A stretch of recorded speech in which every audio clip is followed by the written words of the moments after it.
DB browser for Sqlite is a very good tool if you are going to use it for creating database using Sqlite. So this is just a very simple tutorial on how to use this particular application. So the very first thing that we need to do is if you haven't installed it yet into your computers is basically to download it and install it uh, in your computers. So let me just try to show you where you can actually get DB browser for SQLite. So what you can basically do, as you can see, I've already opened my Firefox. So let me just try to open it, SQLite.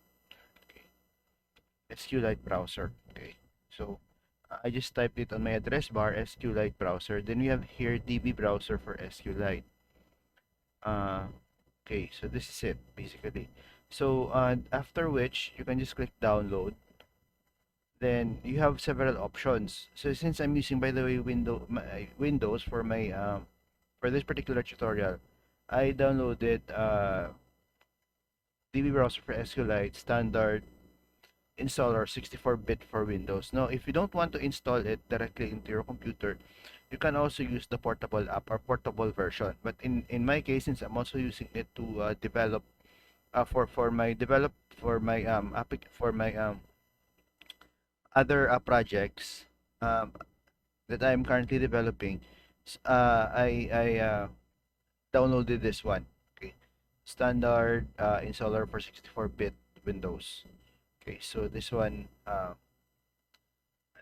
this is the version that I don't downloaded. So if you also wanted it to be, you don't want it to have, you don't want it to have an installer, you can just download also this one, 64. But if you're running a 64-bit Windows machine, so after installing, this is basically what you have. Now, to create, by the way, a database, the very first thing that you need to do is you can click this button, new database. Okay, so you will be asked, okay, to choose a file name to save under. Okay, so let me just try to okay, so I've created a folder here. As you can see, I've already created two databases. So let's try to create this time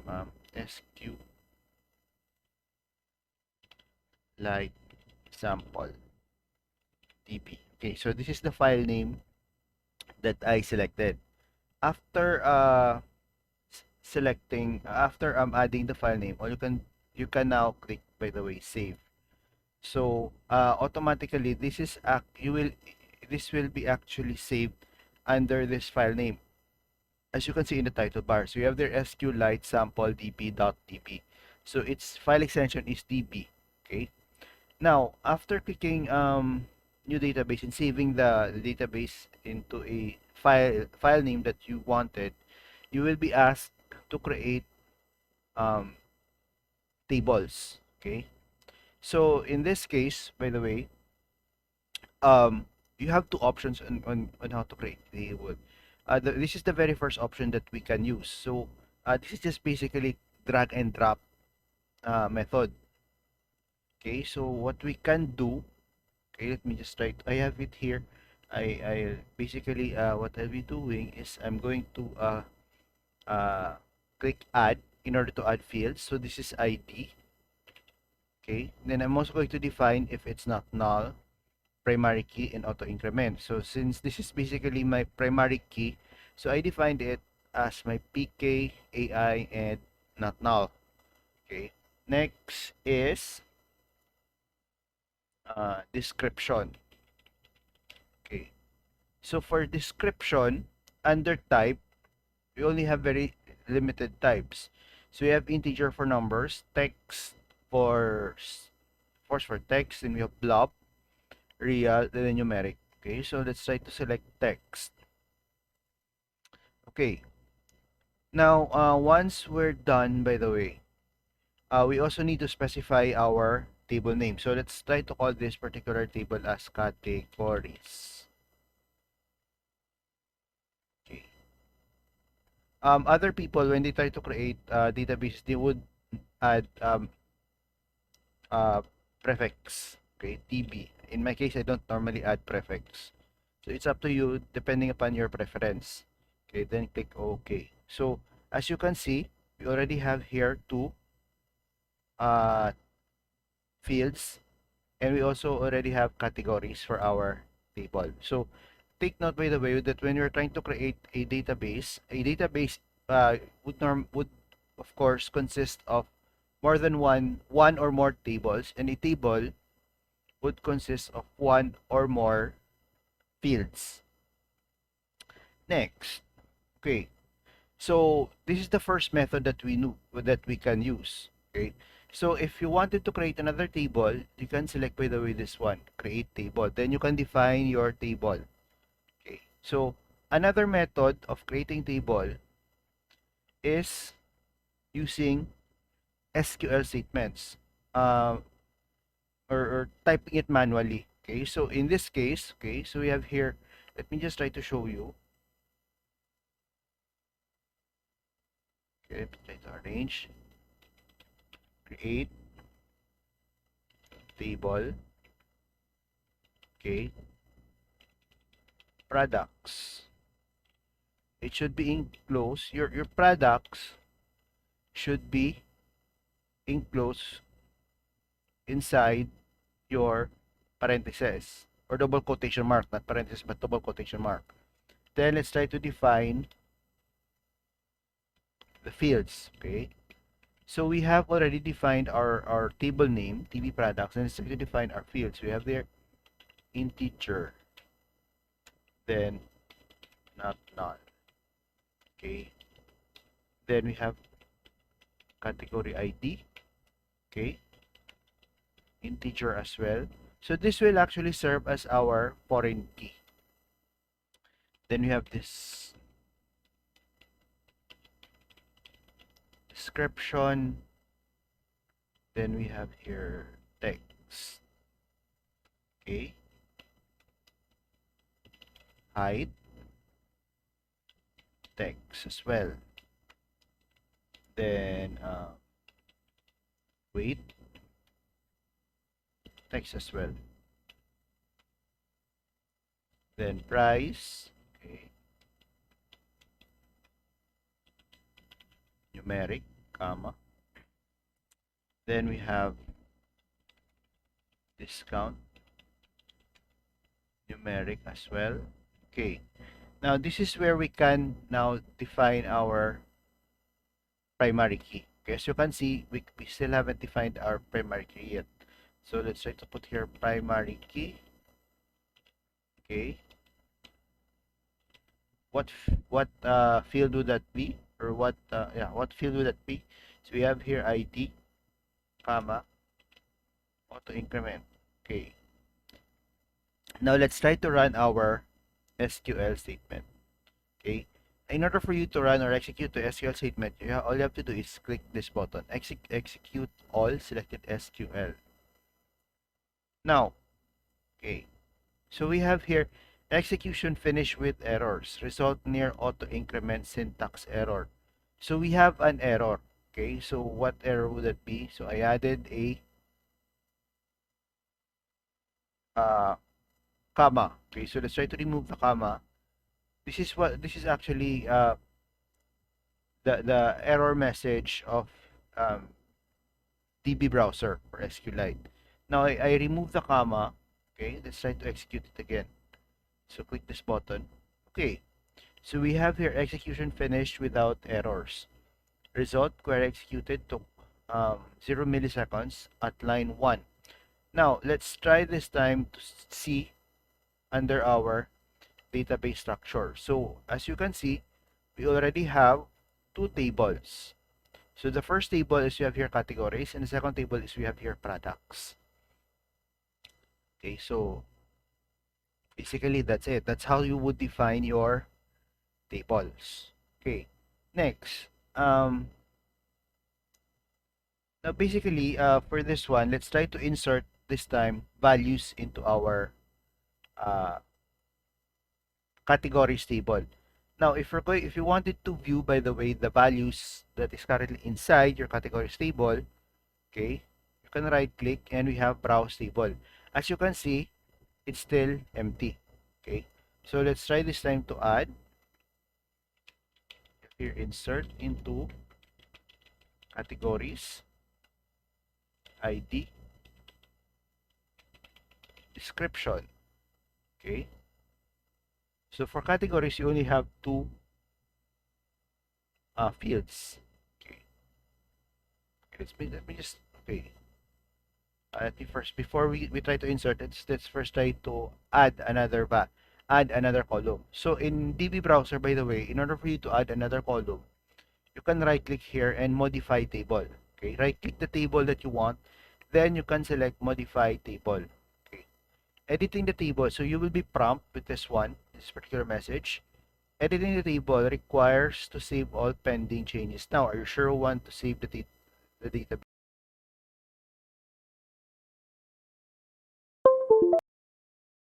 Click save. Okay, okay, so let's try to click add. It's field 3, remarks. Okay, so this will still be text. Okay, then let's try to click OK.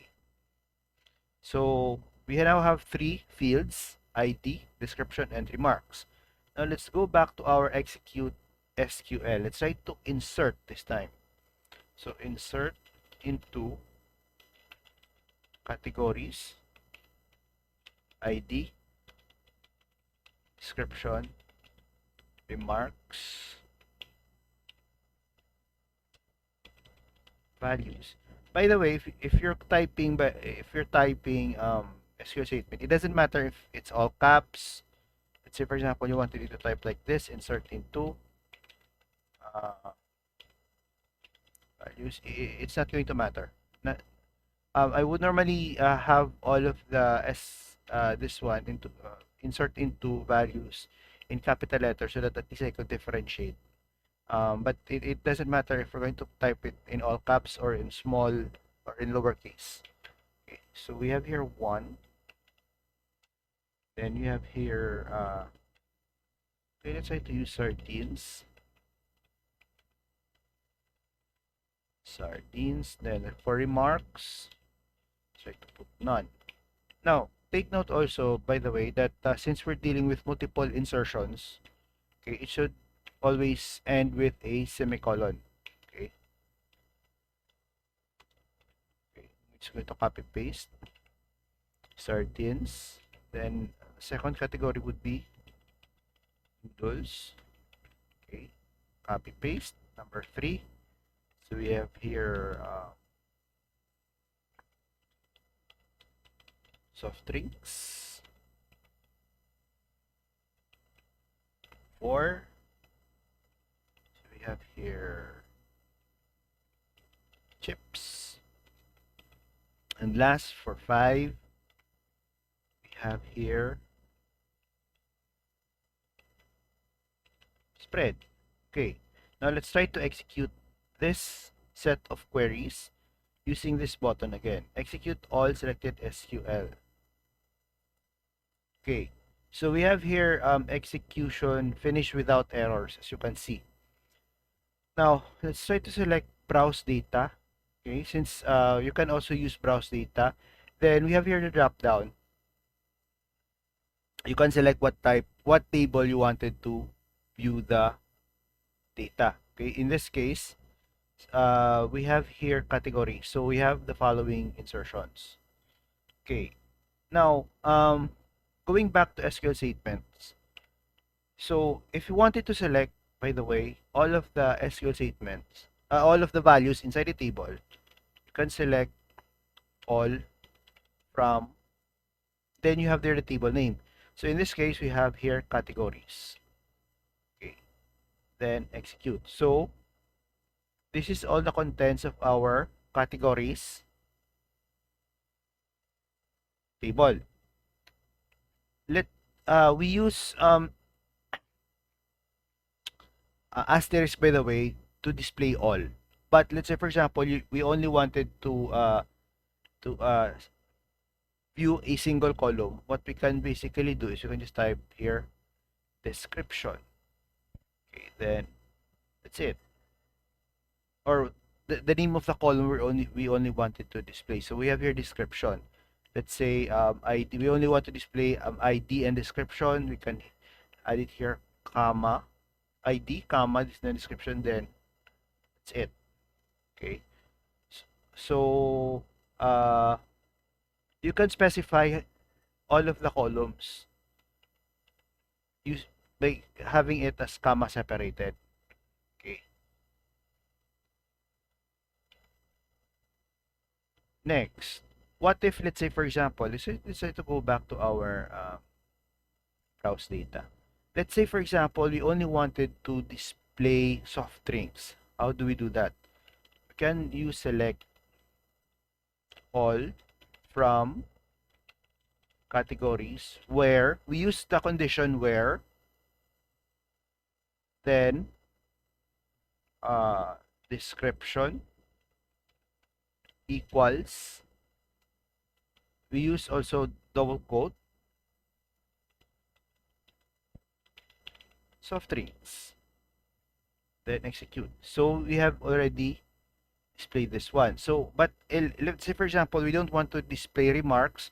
What we can basically do is we can just click here, add here ID, then description, then execute again, then that's it.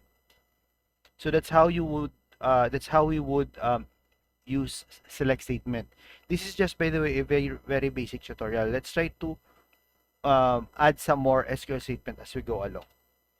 Next, in order for us to update, let's say, for example, we wanted to update all of the remarks from none to NA or not applicable. So what we can do is we can update categories, set, then we have remarks equals NA. Okay, then that's it, semicolon. Now, after updating the values, what if we wanted to display? We can add here select all from categories, then close. Okay, then close by using a semicolon. Okay, so let's try to execute. Okay, as you've noticed, it already became not applicable. So that's it. But let's say, for example, we wanted to change this particular row, soft drinks. Let's try to change the remarks from soft drinks of soft drinks from NA to Coke only. Okay. So we have here update category, set. We have two ways, by the way, of doing this. The first one is by looking at the description or using the ID. Now this time, let's try to use the ID. Now, as you've noticed also, for this particular SQL statement, we did not use any conditions. Try to remember always that when we try to update, we can use conditional statements, okay, or conditions. Let's say, for example, now let's try to add this one for our next example, soft drinks. Okay. We have here update category, set remarks to Coke only. Okay. Next is, let's try to add condition where ID is equals to 3. Okay. Then let's not try to remove this part. Okay, let's try to execute. Okay. We have here execution finished without errors. So 5 rows and 6 milliseconds at line 2. Okay, let's try to add this time. Try to execute. Now, we have here already Coke only. So why do we need to click this execute twice? Because the very first uh time that we click this button, we only updated the row, which is this row. Okay. The second time we click this button, execute, is we try to execute this particular SQL statement. Okay. So, let's say for example, we wanted to update also our soft drinks. Okay.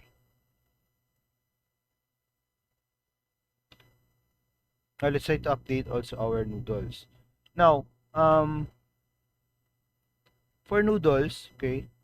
So, remarks, okay.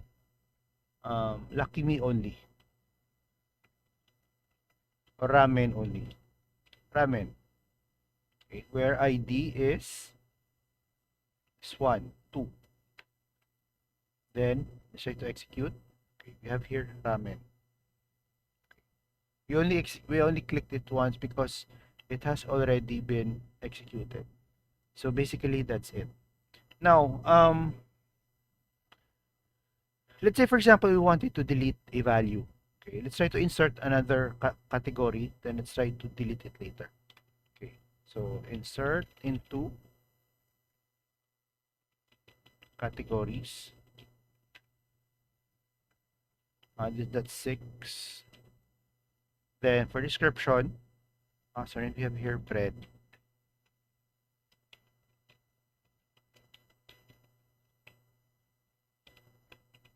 Then comma. So you just follow this one, and let's try to use if it's possible to insert. So this. Then let's try to execute. Okay, so as you can see, it's here. Okay. Now, this is also one way of trying to insert values into our table. So we have here insert into categories. We no longer specified the fields, since basically we are going to insert it on all of our fields. Okay. So if let's try to select all from categories. Okay, execute. So we already have here 6 bread. Now, in order for us to delete, by the way, we can use this one. Okay, let's try to execute this time. Let's try to delete.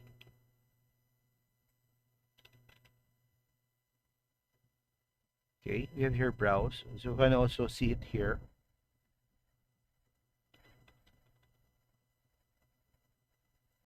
Okay. Let's try this time. Okay, we try to click select all from categories. Now let's try to delete this part. To erase, then delete from. Use the other method. Delete from categories. If we are not going to put where, all of the values in our table will be deleted. But so let's try this time to add our SQL statement, where our conditional statement, where ID is equals to 6. Let's say to execute. Okay. Then, okay, let's try to delete. Select all from categories. Okay, as you can see, it's already deleted.